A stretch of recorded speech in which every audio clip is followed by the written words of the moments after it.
Ruslan Nurudinov is about to set a world record in the clean and jerk. Fortunately for this Olympic champion, months after completing this lift, he started feeling left knee pain that plagued him for almost an entire year before he started working with me.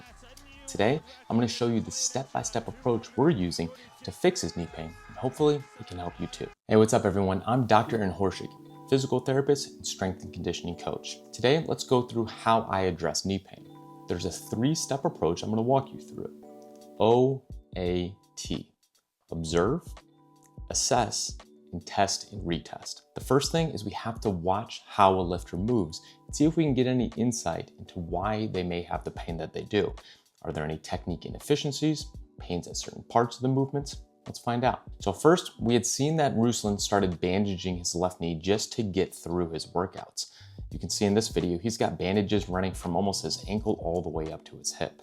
Now, when I was assessing his lifts, I could see that in the setup of his start position for snatches and his cleans, especially with light weight, his left foot would start to turn more out to the side. It would not stay straight forward. Now, this is important to understand because the body compensates by taking the path of least resistance. This means as he gets set up, instead of keeping his feet relatively straight forward, which is relative internal rotation, his left foot is bleeding into relative external rotation. His knee would also click coming in and out of a squat a lot. So that's our observations. We see some of the technique problems. Now let's go to the next part, which is assessment. From here, we're going to try to break down mobility and stability. Now, usually I do a lot of my assessments in person. And if you guys have seen a lot of the different tests that I run with people in my clinic, I'm able to do a lot of manual testing.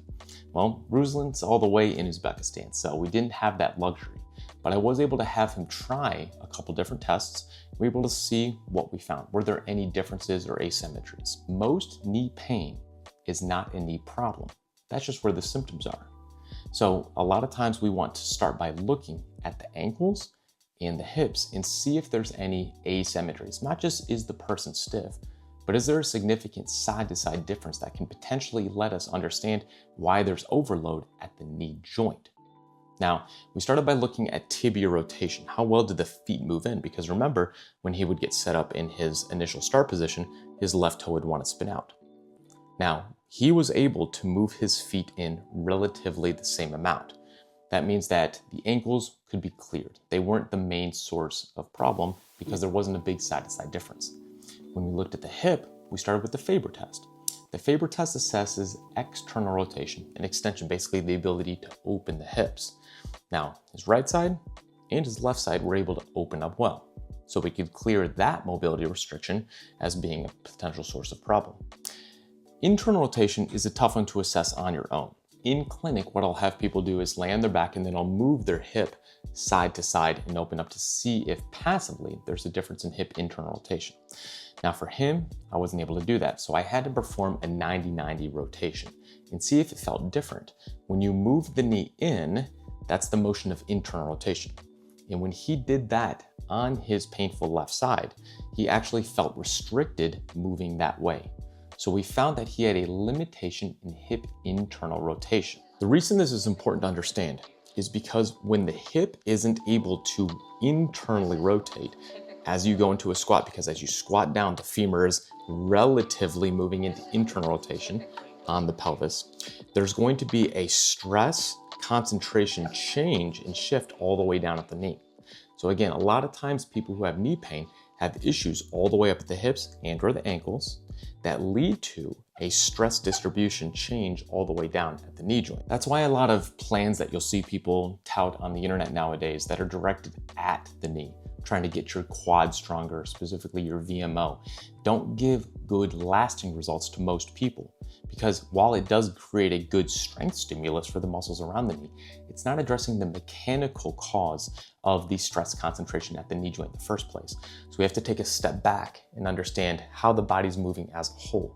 And many times the knee is just being influenced by the hip. For someone like Ruslan, he's a very flexible athlete. So if you want to look at yourself on a spectrum, are you more a flexible athlete and Gumby and you can just move your body all around, or are you more a stiff athlete?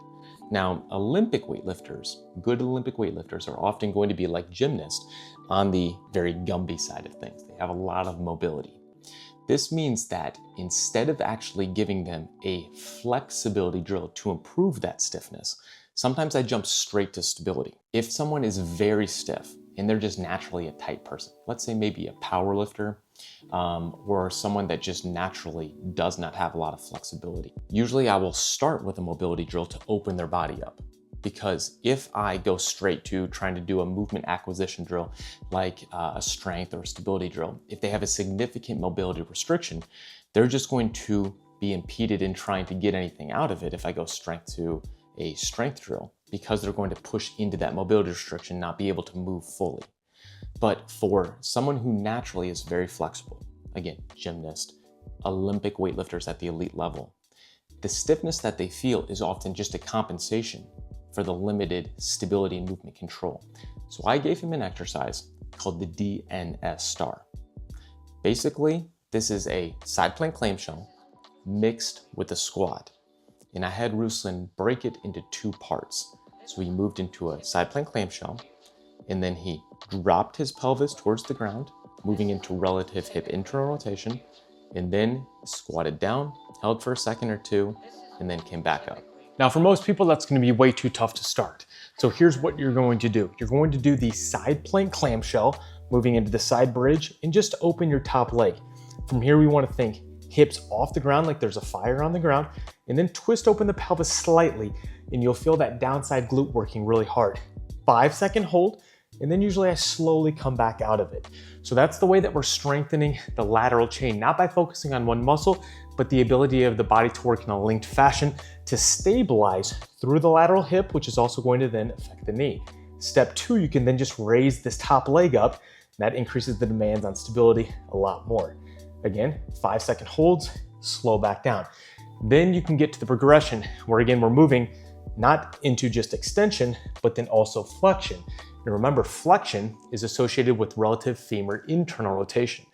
So we're gonna come up, top leg lifted, move into relative rotation by dropping the pelvis towards the ground, then squat down. Here I can feel a little bit of a stretch in that downside glute. That's how I know I'm in the right position. I'm not dropping the pelvis all the way to the ground.